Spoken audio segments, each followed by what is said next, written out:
Homelessness in America is not a distant problem. It is a crisis unfolding right now. Across the United States, millions of people are pushed out of stable housing and into uncertainty. On a single night in January 2024, official counts recorded more than 771,000 people experiencing homelessness. That number represented an 18% increase from the year before, the largest jump in recent history. These are not just numbers on a page. These are mothers and fathers, veterans, children, and the elderly. They are people who have lost their shelter, not because of choice, but because of rising rents and income that can no longer keep up. In cities like New York, Los Angeles, and San Francisco, homelessness has become a visible scar on the streets and under bridges.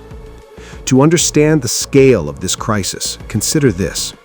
In 2024, there were 23 homeless people for every 10,000 Americans, a proportion that signals instability and alarm across the nation.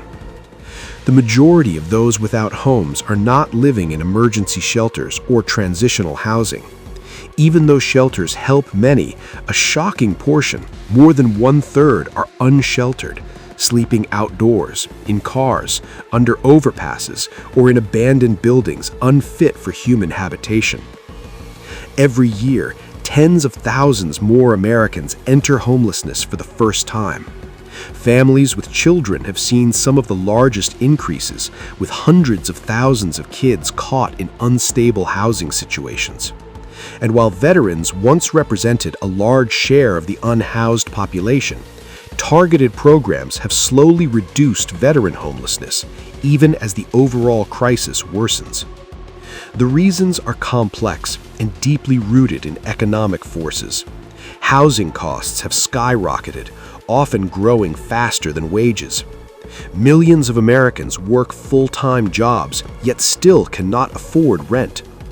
Mental health services remain underfunded, and affordable supportive housing has lagged far behind need. These structural pressures push more people into homelessness each year, and once someone loses stable shelter, escaping the cycle becomes incredibly difficult. The human cost of this crisis is dramatic. People without homes face vastly reduced life expectancy, on average decades shorter than their housed peers. They struggle to access healthcare, nutritious food, and employment opportunities.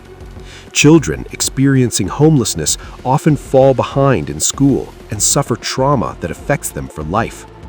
Even basic things like bathing, sleeping safely, or storing possessions become daily battles. But this crisis also reflects deeper moral questions about society. When a nation as wealthy as the United States allows hundreds of thousands of its residents to live without shelter, it forces us to confront our values. What does it mean to claim prosperity when so many are excluded from basic stability? How can a society thrive when so many are left without shelter, without dignity, and without hope? Communities across the country are responding with compassion and innovation.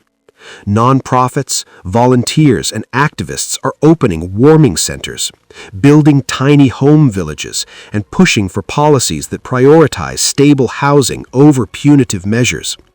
Cities are experimenting with housing first programs that give people a home before addressing other challenges, a model that has shown promising results in reducing chronic homelessness. Yet the truth remains stark. Unless affordable housing, healthcare access, and living wages become national priorities, homelessness will continue to rise. What many see in their streets today is not a temporary problem, but a deep structural failure, one that reflects inequality, rigid economic systems, and policies that have failed to protect the most vulnerable. The story of homelessness in America is not just about people without homes. It is about a society that must choose to invest in dignity, safety, and opportunity for all. Because each person without shelter is not just a statistic. They are someone's child, someone's neighbor, someone with a life that matters.